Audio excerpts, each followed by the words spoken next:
Graças a paz, irmãos. Estamos aqui mais uma vez para aprendermos um pouco mais da palavra de Deus e estando ainda com a incumbência de falarmos sobre o tema da batalha espiritual. Então vamos ainda nesse assunto aprendermos um pouco como compreendermos melhor a questão da batalha espiritual. Lembremos-nos que na semana passada nós vimos os principais ensinamentos da doutrina da batalha espiritual. Nós não fizemos algumas críticas que deveríamos fazer à medida que formos aprendermos sobre a batalha espiritual, tendo em vista que alguns erros são ensinados. Deixamos essa questão para o estudo de agora. Então, semana passada vimos os principais ensinamentos da batalha espiritual e essa semana iremos compreender à luz da Bíblia como entender esses ensinamentos. Eles se coadunam com a Bíblia ou não? Essa é a grande questão. Veja, mais uma vez eu lembro a vocês, a Bíblia não é contra a batalha espiritual, mas quando falamos de batalha espiritual nesse contexto do nosso estudo, invariavelmente, a maioria das vezes, estamos tratando sobre a batalha espiritual num sentido incorreto e não bíblico. Não no sentido, muitas vezes, que a Bíblia nos apresenta corretamente o ensinamento da batalha espiritual. Existe uma batalha espiritual, mas a batalha espiritual ou o movimento de batalha espiritual que nós vemos em nossos dias é em grande parte um desvio e um afastamento do ensino da palavra de Deus. Então hoje, ainda nos baseando no livro do reverendo Augusto Nicodemos, iremos tratar sobre o 4º capítulo do livro, o que nos preocupa na batalha espiritual. Primeiro lugar, a primeira preocupação que nós devemos ter é que não há nenhuma instrução para mapeamento espiritual. Vocês devem estar lembrados do que é mapeamento espiritual. Antes de você chegar numa cidade, ou melhor, ao chegar numa cidade e antes de evangelizar, o que é que você tem que fazer? Ou antes mesmo de chegar nessa cidade? Mapear a cidade, ver a história da cidade, os hábitos culturais, perceber a geografia da cidade, os demônios que ali podem estar localizados. Então, primeiro você tem que fazer um mapeamento espiritual da cidade. Só assim a pregação do evangelho em seguida terá os efeitos possíveis que são necessários para a conversão das pessoas.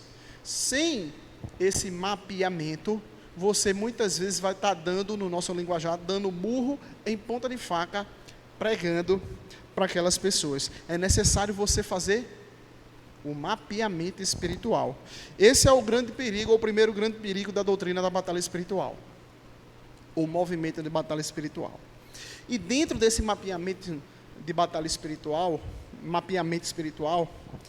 é necessário que a gente esteja lembrado do que eles chamam de trono de Satanás.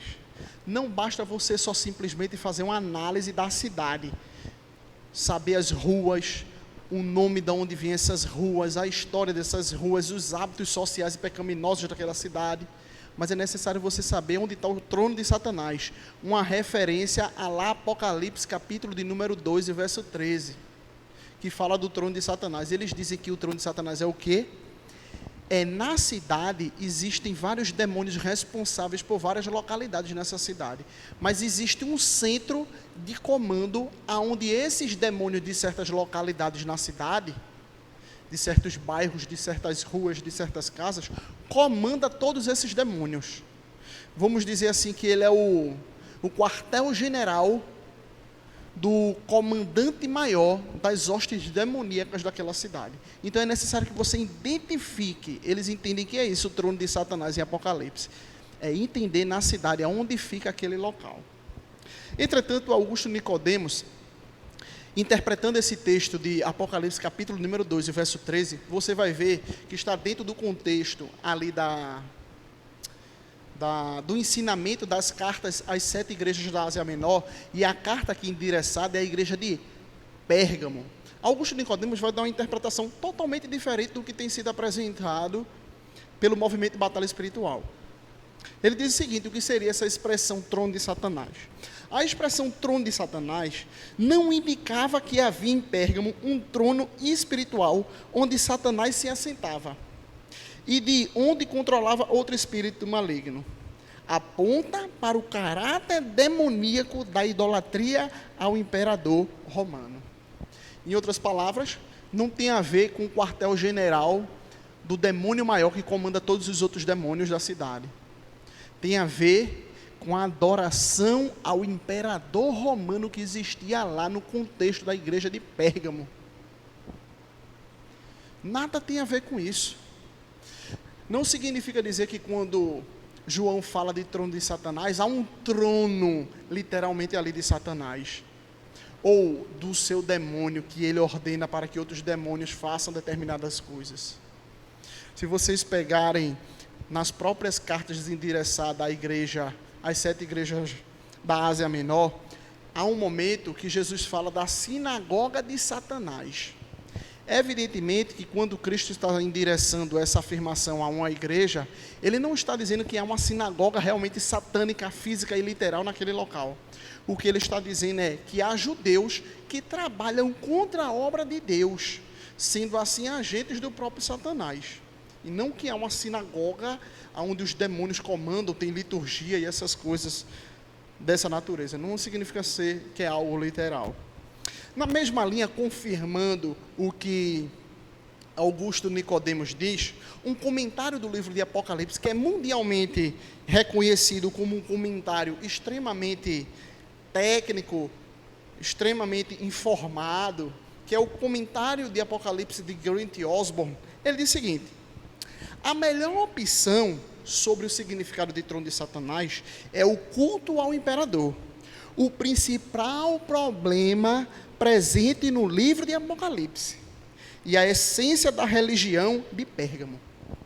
Então, Grant Osborne, que tem um comentário do livro de Apocalipse de quase 1000 páginas, ele diz que a principal linha mestra de problema que se apresenta no livro de Apocalipse é um problema relacionado ao culto ao imperador romano. Então, a linha, vamos dizer assim, o grande problema, ou um dos grandes problemas apresentados no livro do Apocalipse é o culto ao imperador. Essa passagem fala do trono de Satanás, que se encaixa melhor, tanto dentro do contexto imediato, que a igreja de Pérgamo, de fato, ela tinha esse culto ao imperador, então o contexto imediato favorece que trono de Satanás significa culto ao imperador, bem como o livro como todo de Apocalipse lida com essa questão. Então não tem nada a ver com mapeamento espiritual, saber onde está o trono para a gente bravejar, gritar um grito de guerra, declarar amarrado o diabo ou fazer uma oração de guerra. Tem a ver com a adoração ao imperador. Em segundo lugar, outro erro que a gente encontra no ensinamento de batalha espiritual, no movimento de batalha espiritual, é que não há nenhuma instrução a espíritos estruturais.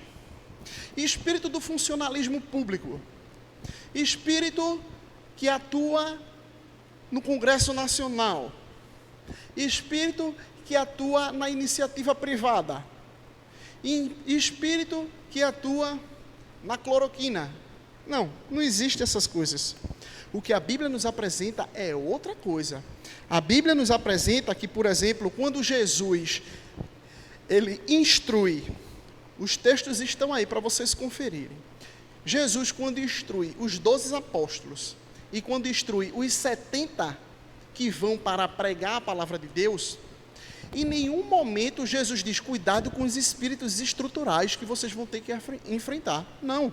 Esses 12, bem como os 70, eles vão, pregam a palavra de Deus e expulsam demônios. É interessante que dentro do contexto, por exemplo, lá dos 70, em Lucas capítulo número 10, os 70 voltam empolgados: Senhor, pelo teu nome os espíritos se nos submetem. E Jesus diz: bem-aventurados são vocês que têm o livro escrito, que tem os seus nomes escritos no livro da vida. Mais bem-aventurado é você ter o seu nome escrito no livro da vida do que os espíritos se submeterem a vocês. Vocês devem se alegrar por isso e exaltar muito mais por isso. Não que não esteja alegria ao expulsar demônios, Mas a parte mais importante do ministério é a pregação da palavra de Deus que salva vidas. E não tão simplesmente um poder de expulsar demônios. E a gente vai ver o porquê disso mais na frente. Então, quando Jesus seleciona seus 12 e os 70 para pregarem a mensagem do Evangelho, em nenhum momento Jesus diz, olha, vou dar agora instruções sobre espíritos estruturais, que estão dentro das estruturas da sociedade, do poder judiciário, do poder legislativo, do poder executivo. Evidentemente que não existia na época, mas ele poderia dizer das instituições que existiam até então. O poder da sinagoga, o poder do Império Romano, o poder... Ele diz, vamos combater os espíritos das hostes do poder da sinagoga. Ele não diz isso. Porque, de fato, a preocupação de Jesus não é com esses supostos espíritos estruturais, é pregar a palavra de Deus, para que a palavra de Deus possa eficazmente, com a ação do Espírito, salvar as pessoas. Então não há fundamento para isso. Em terceiro lugar, a gente pode perceber outro ensinamento incorreto por parte do movimento de batalha espiritual. A experiência como fonte de revelação e conhecimento. Até então vocês estão vendo que qual é o fundamento bíblico para mapeamento espiritual, espíritos estruturais? Nenhum. Jesus não manda mapear a cidade para que depois a palavra de Deus seja pregada ali. Ou ele mesmo mapeia uma cidade para depois pregar a palavra de Deus lá. Identifica os demônios que estão ali, depois só assim, não há instrução a respeito disso, nem que Jesus tenha feito isso nos evangelhos. Então, a conclusão é, qual é a fonte de conhecimento dessas pessoas que defendem esse tipo de ensinamento no movimento de batalha espiritual? É a experiência que você tem, e ela serve como fonte de revelação e de conhecimento. Você não precisa apelar para a palavra de Deus, você só precisa apelar para quem? Aí ele vai dizer, as fontes são as seguintes. Em primeiro lugar, informações de pai de santo. Vocês acreditam nisso? Parece brincadeira, mas não é. As informações a respeito do que os pais de santos que se converteram dizem sobre determinados demônios, sobre determinadas ações demoníacas. Então, os crentes pegam aquelas informações, acolhem como palavra de Deus, como uma revelação, como algo que eles devem identificar que é verdadeiro. Parece brincadeira, mas não é. São os pais de santos que muitas vezes são fonte dessa revelação. Segundo lugar, experiências em campos missionários. Ou seja, muitos missionários têm testemunhado a respeito de certas experiências que têm tido em confrontos contra hostes demoníacas, e a partir dessas experiências de determinadas ações, eles trazem esse testemunho para outras pessoas, e a igreja e o movimento de batalha espiritual têm tomado isso como uma revelação de Deus. Tá lembrando aquele missionário lá na Argentina, ele disse que teve essas e essas experiências, então eles pegam aquilo e dizem, isso aqui é verdadeiro. Então o que acontece muitas vezes no campo missionário é a fonte da autoridade dessas pessoas. E em terceiro e último lugar, outra fonte de experiência dessas pessoas, além do campo missionário e de pai de santos, a gente vai ver que o diálogo com endemoniados também é fonte de revelação.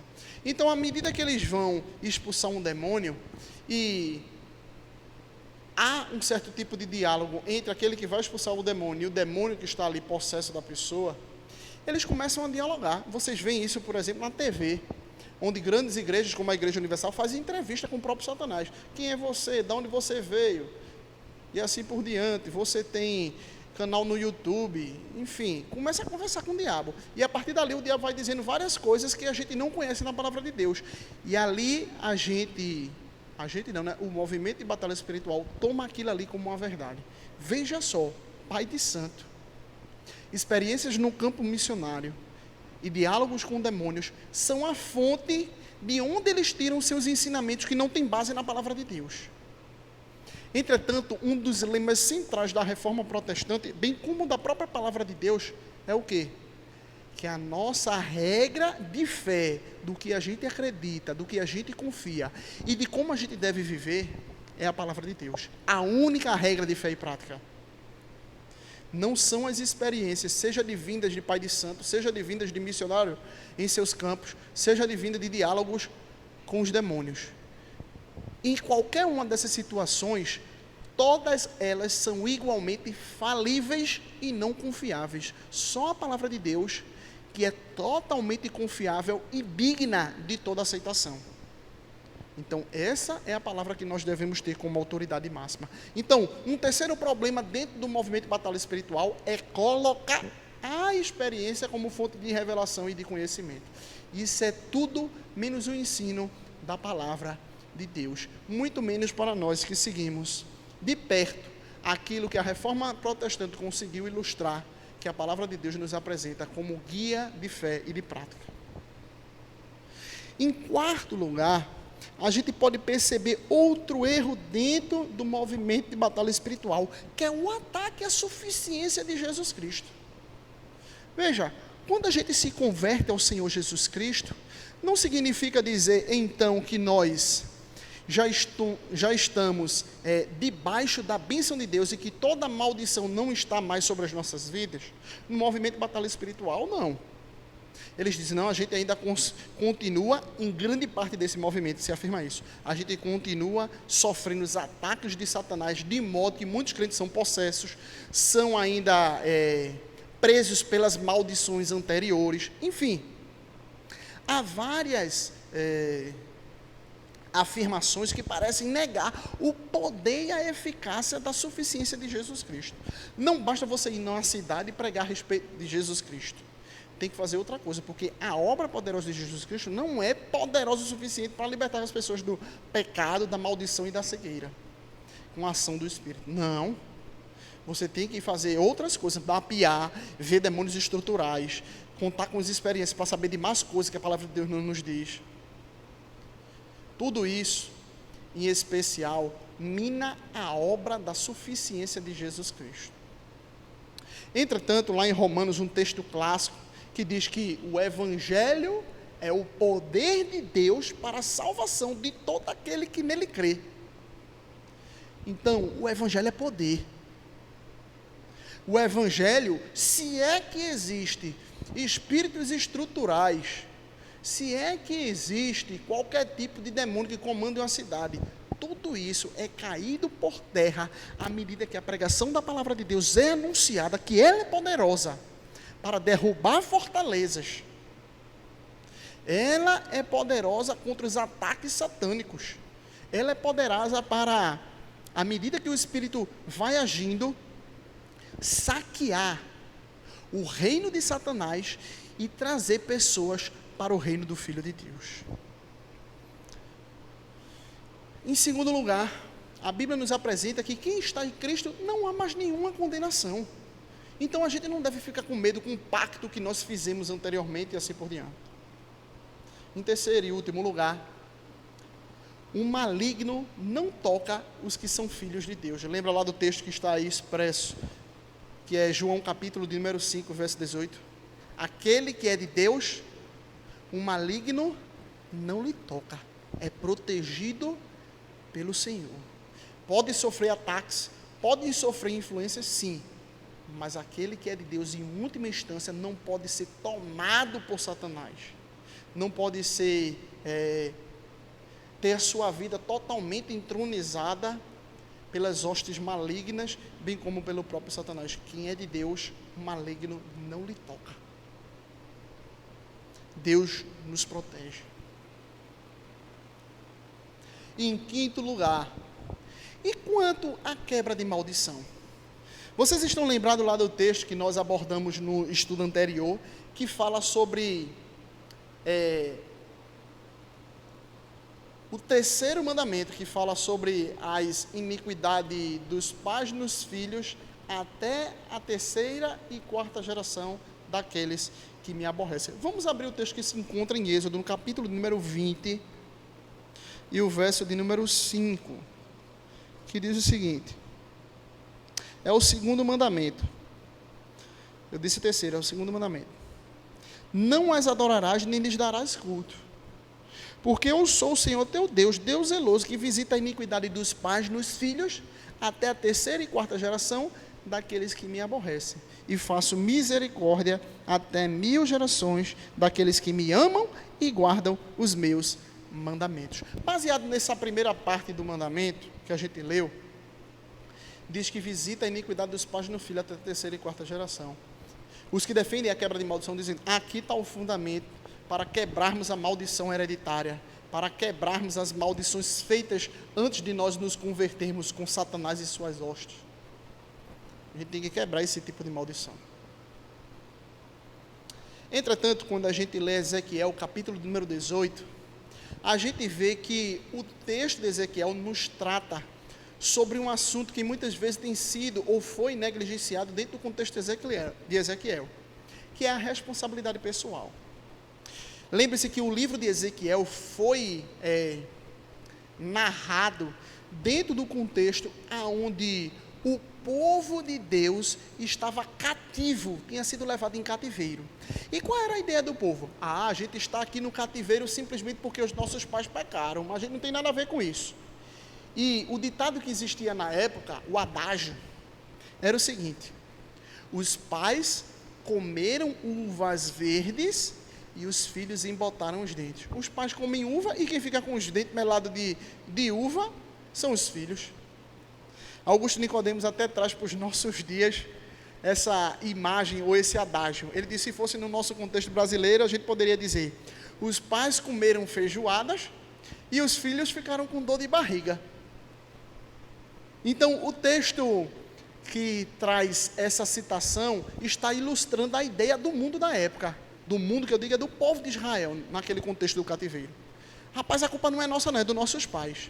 E o texto vai seguir, leiam Ezequiel capítulo número 18. A alma que pecar, esta morrerá. Ou seja, ainda que haja um certo tipo de consequência de maldição sobre os filhos que seguem os passos dos seus pais, o texto diz que você pecou, ainda que você diga que seu pai peca e você sofre certo tipo de consequência, você está pecando também. E ele diz que se você se arrepender e se converter dos seus caminhos, Deus irá então cessar esse tipo de maldade. O próprio texto lá de Êxodo diz isso. A iniquidade, ela segue a terceira e quarta geração dos que o quê? Dos que aborrecem. O pai aborreceu, o filho continua aborrecendo, o neto aborrecendo, o bisneto aborrecendo, e assim por diante. E os que obedecem, diz, e aqueles que me obedecem e me amam, serão abençoados até 1000 gerações daqueles que me amam e guardam os meus mandamentos. Se, por exemplo, você tem um pai piedoso que ama Jesus Cristo, isso não significa dizer que 100 gerações se seguirão, ou 1000 gerações depois se seguirão de filhos que serão tementes a Deus.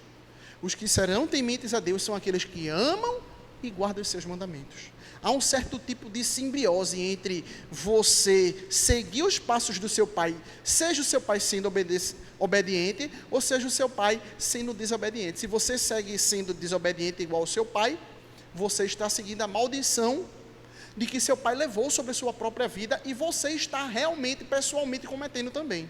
Entretanto, se você se arrepender dos seus caminhos, se voltar para o Senhor então quebrará essa maldição, perdoará os seus pecados e lhe dará nova vida em Jesus Cristo. Então, essa ideia de simplesmente você negligenciar a responsabilidade pessoal é algo que a Bíblia se distancia. Há um tipo de relacionamento entre a obediência do pai, a desobediência do pai e os filhos, sim, mas não é um relacionamento determinante. Se o pai foi obediente, determinantemente os filhos vão ser, e os filhos dos filhos deles vão ser, e assim será. Não. Eles serão obedientes se seguirem a obediência do pai. Eles serão desobedientes se seguirem a desobediência do pai. E assim por diante. Lá em Gálatas, capítulo número 13, o verso 13, fala que Cristo nos resgatou da maldição da lei. Se Cristo nos resgata da maldição da lei, como é que nós estaríamos então ainda debaixo da condenação e da maldição, de pactos que foram feitos anteriormente com os nossos pais, com os nossos antepassados, ou mesmo de pacto que nós fizemos com Satanás antes de nos convertermos. Se você pegar, por exemplo, o livro de Atos dos Apóstolos, você vai ver que há encontros entre evangelistas e pessoas que são resgatadas do ocultismo, da magia negra, de coisas relacionadas a obras satânicas. Por exemplo, em Atos, no capítulo número 8, Filipe vai pregar em Samaria. E lá em Samaria, as pessoas eram seguidoras de Simão, o mágico. E a Bíblia diz que as pessoas se converteram ao ouvir a mensagem de Filipe, mas lá não tem dizendo que foi necessário haver uma quebra de maldição hereditária, de pactos anteriormente feitos com Simão o mágico e suas hostes demoníacas e as influências demoníacas que ele propagava. Não tem dizendo nada disso. Quando você vai para Atos capítulo de número 19, capítulo número 20, você vai ver que Paulo, quando vai pregar em Éfeso, também existiam pessoas ligadas à magia negra. Você vai ver que existiam livros ligados à magia, que as pessoas, ao ouvirem a mensagem do Evangelho e se converterem, eles pegam esses livros de magia e queimam, tocam fogo. Mas em nenhum momento diz lá em Atos dos Apóstolos que aquelas pessoas ouviram de Paulo, ouviram dos discípulos, dizendo: olha, se vocês querem realmente se converterem, ou se vocês se converteram, eu tenho uma coisa para dizer para vocês agora. Que é? Vocês têm que quebrar a maldição hereditária que seus pais fizeram com essas influências de magia, que é nada mais, nada menos do que uma ação demoníaca. Paulo não diz isso. Se converteu, automaticamente a maldição que estava sobre você, ela é anulada. Paulo, quando vai escrever posteriormente a carta da igreja de Éfeso, em nenhum momento ele menciona: olha, tem alguns de vocês ainda que estão sob a influência demoníaca, de maneira que ainda seguem debaixo da maldição hereditária, ainda seguem debaixo da maldição de pactos que vocês mesmos fizeram antes de se converterem. Em momento nenhum Paulo diz isso aos crentes de Éfeso. Porque não existe. Você se converteu, você abandonou seus pecados, confessou a Jesus Cristo, automaticamente a maldição não pesa mais sobre você. Um sexto erro que a gente costuma observar muito no movimento de batalha espiritual é a obsessão pelos demônios. É incrível. O pessoal fala muito de demônio. Augusto Nicodemos, falando sobre isso, diz o seguinte: vem Satanás em qualquer coisa, como em resfriados, dores de cabeça, no microfone do preletor que deixa de funcionar, no copo de leite que cai, no comportamento anormal dos filhos. Ou seja, tudo isso é obra demoníaca. O microfone aqui parou de funcionar. Eita, Satanás está agindo. É o Satanás e os demônios que agem nos equipamentos eletrônicos. Tudo tem a ver com Satanás e suas obras. Você derrubou alguma coisa, um refrigerante na mesa de casa. Eita, Satanás não queria que eu tomasse esse refrigerante gostoso. Tudo tem a ver com as obras demoníacas. Eles não conseguem ver outras ações por trás que possam estar acontecendo. Sempre tudo é obra do diabo e seus demônios. Eu já contei essa história aqui, mas eu vou repetir mais uma vez. Certa feita, acharam, diz uma história, né, que evidentemente é só uma brincadeira, diz uma história que, certa feita, acharam o diabo atrás da igreja chorando. E perguntaram ao diabo: diabo, o que é que você está fazendo aí chorando? E ele disse assim: não é porque os crentes só botam a culpa em tudo que eu faço, em tudo que eles fazem em mim. Até o próprio Satanás estava triste, porque tudo que os crentes fazem de errado é culpa dele. E ele estava lá tristinho, choronho. Mas evidentemente isso é apenas um gracejo. Ainda a respeito disso, Augusto Nicodemos coloca de modo apropriado, dizendo: há uma ênfase aos demônios, ao exorcismo, à libertação de males supostamente produzidas por demônios que, se aprovesse a Deus eliminar agora o diabo e seus anjos, retirando-os do mundo, o ministério de muitos pastores e obreiros das igrejas evangélicas também se acabaria, pois quase só falam, pregam e escrevem sobre isto. Em outras palavras, tire o demônio e os seus anjos, tire aquelas hostes malignas, e não sobrará mais nenhuma coisa para os pastores falar, para os obreiros de determinada igreja falar. Se esgotará o assunto, porque o assunto principal sempre está ligado ao diabo e aos seus anjos. Quando vocês leem a palavra de Deus, em especial o Novo Testamento, vocês vão ver que há menções claras à batalha espiritual, às hostes demoníacas, mas vocês veem claramente que não há uma atribuição a todos os males que existem, a como um mal que vem de Satanás e seus demônios. Você não vê essa ênfase demasiada nos demônios. Então esse é outro erro que perpassa o movimento de batalha espiritual. Em sétimo lugar, maniqueísmo redivivo. O que seria o maniqueísmo redivivo? O maniqueísmo é uma doutrina que ensina o seguinte, de modo geral, que existem duas forças opostas cósmicas que batalham entre si, o bem e o mal. Então, no final, a gente nunca sabe quem vai vencer, porque o bem e o mal parecem ter o mesmo poder. E essas forças sempre existiram. Essas forças sempre se degladiaram. Então, a doutrina do maniqueísmo, de Mani, é uma doutrina que perpassa a ideia de oposição entre bem e mal. Quando você lida com o movimento de batalha espiritual, embora eles neguem peremptoriamente de que há duas forças iguais entre as hostes demoníacas e Satanás, e Deus e seus anjos, não são forças iguais entre bem e mal. Mas parece que dá a entender isso.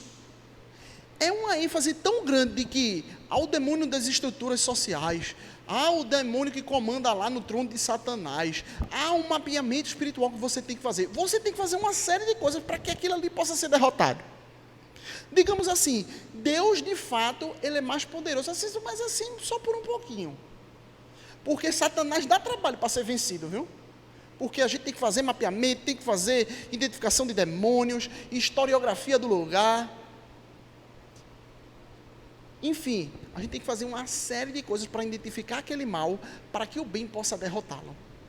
Então o bem acaba ganhando, mas assim, com muito esforço. E Augusto Nicodemos diz: muito embora o neguem em seus discursos, alguns da batalha espiritual enfatizam e descrevem o poder de Satanás e seus demônios, de tal modo que se tem a impressão de que, na prática, eles acreditam ter esses espíritos poder quase igual ao de Deus. É o que nós acabamos de falar. Então, quando a gente lida com o movimento de batalha espiritual, você não sai assim convicto, claro, de que Deus é muito poderoso e os demônios são simplesmente, nas palavras do próprio Lutero, que o diabo é diabo de Deus. O que Lutero queria dizer com isso? Que o diabo está sobre as rédeas da soberana e poderosa mão de Deus. O diabo não faz qualquer coisa e a qualquer maneira e do seu jeito, não. Pensem lá no caso de Jó. O diabo foi pedir autorização. Deus disse, vai lá e faz. E o diabo fez. Mas o diabo não poderia ser autônomo e fazer o que quisesse. Não. Até o diabo, suas hostes estão debaixo da coleira de Deus. Veja que Deus não faz muito esforço, não, para segurar os demônios. Deus simplesmente tem ele nas suas poderosas mãos e na sua palavra poderosa. Então, a gente tem que recobrar esse ensinamento que tem sido perdido dentro do movimento de batalha espiritual. Deus é soberano e os diabos estão, em última análise, debaixo da sua autoridade. Nada é feito sem a vontade decretiva e soberana do Senhor. Em oitavo lugar, estamos já encerrando, nós vemos os espíritos territoriais. O que seriam esses espíritos territoriais? Como a gente viu no estudo também passado, os espíritos territoriais são espíritos que ficam em determinados territórios e de lá eles comandam aquelas áreas. Algo mais ou menos relacionado lá ao que a gente viu com o mapeamento espiritual. Como a gente viu no encontro passado, a ideia de espíritos territoriais vem lá da imagem de Daniel, aonde Miguel, na verdade um anjo, vai consolar Daniel, e no meio do caminho, o rei da Pérsia impede. E aquilo ali é um anjo. Claramente o opositor a ele também não é um ser humano, mas alguém que é um ser espiritual.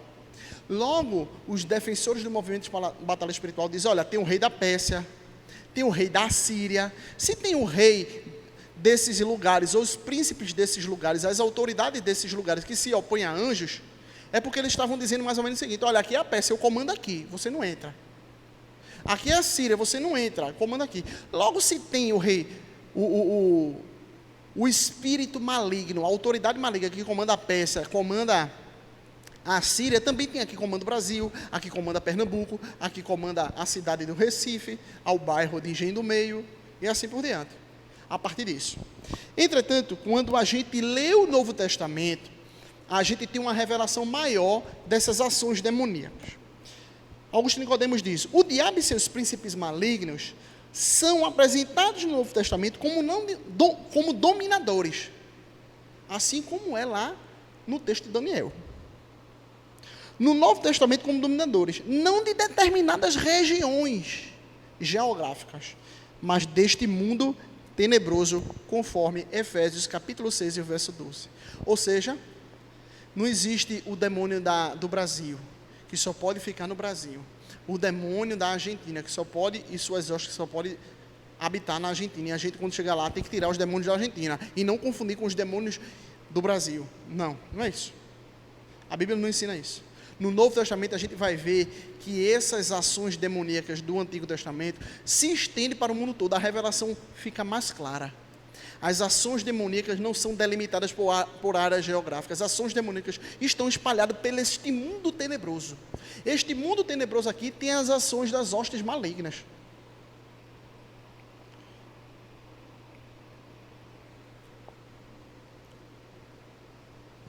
Quando a gente vai para o ministério do Senhor Jesus Cristo, a gente vê também a mesma coisa. Jesus não vai, por exemplo, vou para a cidade da Galileia, então eu tenho que me preparar para expulsar os espíritos territoriais da Galileia, da Judeia. Não existe isso. Os textos que estão aí vai mostrando que Jesus tem poder para expelir esses demônios. E outra afirmação do movimento de batalha espiritual, que não é confirmada nos evangelhos, é a ideia de que se você vai lá e expulsa aquele espírito territorial, ele foi expulso e você ocupou aquele lugar. A gente vai ver que no ministério de Jesus, Jesus faz vários tipos de expulsão demoníaca de certas cidades, e mesmo assim, os demônios continuam atuando posteriormente ao que Jesus tinha feito naquele local. Augusto Nicodemos, mais uma vez, nos ajuda nisso ao dizer: apesar do número elevado de expulsões de demônios realizados por Jesus em seu ministério, as regiões onde ocorreram, Galileia e Judeia, permaneceram na incredulidade, nas trevas e no pecado. Ao fim do seu ministério, o Senhor contava apenas com um punhado de seguidores. Não é interessante isso? Cadê aquele que dá o grito de guerra, que derruba? Será que o pessoal do movimento de batalha espiritual tem mais a ensinar sobre esse assunto do que o próprio Jesus Cristo? Será que eles têm a ensinar Jesus Cristo algo que Jesus Cristo não sabia? Que era o grito de guerra. Será que Jesus não tinha tanto poder quanto esses do movimento de batalha espiritual tinha? Porque ele evangelizou, ele expulsou demônios, mas mesmo assim o povo permaneceu na incredulidade, permaneceu muitas vezes servindo ao próprio Satanás. No final do seu ministério, Jesus, apesar de ter expulsado vários demônios, a maioria ainda não tinha se voltado para ele, ou não se voltou para ele. Em nono lugar, em penúltimo, para encerrarmos, a gente tem que entender uma verdade que é contrária ao principal ensinamento do movimento de batalha espiritual, qual seja, que todo mal vem do diabo. A Bíblia não afirma isso, e no ministério do Senhor Jesus Cristo a gente vai ver duas abordagens. Em primeiro lugar, a gente vai ver a abordagem do mal circunstancial, e em segundo lugar, a abordagem do mal moral. Se vocês tiverem um pouco lembrado das histórias dos evangelhos, vocês vão ver que, por exemplo, muitas vezes espíritos malignos estão associados a doenças que as pessoas tinham. A pessoa muitas vezes era coxo, então foi um espírito maligno. Muitas vezes a pessoa tinha um fluxo de sangue, então era associado ao espírito maligno. A pessoa era cega, muitas vezes aquilo ali era associado a um espírito maligno. A pessoa estava tendo ataques de epilepsia, muitas vezes era associada ao espírito maligno. Muitas doenças eram associadas ao espírito maligno. Então, nesse contexto, David Powlison vai fazer essas duas distinções, o mal circunstancial e o mal moral. No mal circunstancial, o que é que a gente acaba de falar aqui? São mal relacionados a doenças que não têm a ver diretamente com o meu pecado pessoal, mas com a ação demoníaca na minha vida, antes de me converter, ou daqueles que ainda não conhecem Jesus Cristo. Esses males circunstanciais, Jesus tinha um método para lidar com eles. Qual era o método? Jesus expulsava o demônio e curava a pessoa. Invariavelmente era isso que Jesus falava. Entretanto, Jesus muitas vezes teve que lidar com outro grupo de pessoas. E quais são esses grupos de pessoas? De pessoas que muitas vezes foram acometidas por certos males físicos que não vêm da ação de Satanás, mas a ação do pecado daquela pessoa. Pense, por exemplo, na mulher adúltera. O mal que ela cometeu não é atribuído a nenhum demônio. Jesus não chega e diz assim: demônio do adultério, sai desta vida em meu nome. Eu amarro, eu repreendo. Não. Jesus lida com ela fazendo o quê? Arrependa-se, não peques mais e vá embora. É assim que Jesus lidava com pecados que as pessoas cometiam pessoal. Ele não atribuía a Satanás, ele não dizia que tudo era de Satanás. Pense, por exemplo, num paralítico que foi trazido pelos seus amigos. O que é que o texto lá diz? Jesus diz: perdoados estão os teus pecados. Ele não diz: Satanás, saia daí em nome de Jesus e cura aquele paralítico. Não, perdoados estão os teus pecados. E então, quem é você que tem poder para... Quem é esse que acha que tem poder para... autoridade para perdoar pecados? Ele disse: para que vocês saibam que tem um poder para perdoar pecado, disse: levanta, toma o teu leito e anda. E aquilo ali aconteceu. Então a gente vê que há dois modos de Jesus Cristo lidar com os males. Com os males circunstanciais, que muitas vezes era produto da ação demoníaca. Jesus expulsava o demônio e curava a pessoa. Entretanto, em outros males que acometiam as pessoas, Jesus não expulsava os demônios dela. Por quê? Porque não tinha a ver com ação demoníaca, tinha a ver com a ação do pecado pessoal de determinadas pessoas. Esse eram os dois modos de Jesus agir. E um dos grandes erros do movimento de batalha espiritual é exatamente esse: atribuir tudo de uma única forma, uma única abordagem para lidar com tudo. Qual é a única abordagem? E expulsar demônios de tudo que é lugar. Se uma pessoa está, por exemplo, com pensamentos de adultério, o que é que essa pessoa tem que fazer? Expulsar, ser aconselhada para que expulse o espírito de adultério da vida daquela pessoa. Mas não é isso que a Bíblia nos diz. E por último, para encerrarmos, em 10º lugar, enfrentando o pecado, exorcismo ou santificação. Como consequência lógica da falta de lógica bíblica do ensino do movimento de batalha espiritual, eles têm afirmado o seguinte: olha, se todos os males são ações demoníacas, se você vai aconselhar alguma pessoa que está com problema de roubo, você tem que fazer o quê? Expulse, exorcize o espírito de roubo que há naquela vida. Se tem algum irmão que vive no pecado da mentira, então expulse o espírito de mentira que há na vida daquela pessoa. Entretanto, a Bíblia nos mostra um outro modo de lidar com os nossos pecados pessoais. Não é uma atribuição demoníaca, não é um exorcismo daquela pessoa, não. O que a gente tem que fazer, a Bíblia nos apresenta em Romanos, é a mortificação do pecado pelo poder do Espírito. E em Gálatas, a Bíblia nos manda a andarmos no Espírito, porque se andarmos no Espírito, jamais satisfaremos as obras da carne. E quais são as obras da carne? Adultério, lascívia, e tudo aquilo que é mencionado lá em Gálatas, no capítulo de número 5. Ali, as obras da carne contra a obra do Espírito Santo, ou o fruto do Espírito Santo em nossas vidas. Como você não anda segundo a carne? Andando segundo o Espírito. Como você deixa de andar segundo a carne, repreendendo as hostes demoníacas? Não, andando segundo o Espírito. E o fruto do Espírito é amor, paz, longanimidade, benignidade, mansidão, domínio próprio. Contra essas coisas não há lei, diz o próprio Senhor Jesus Cristo.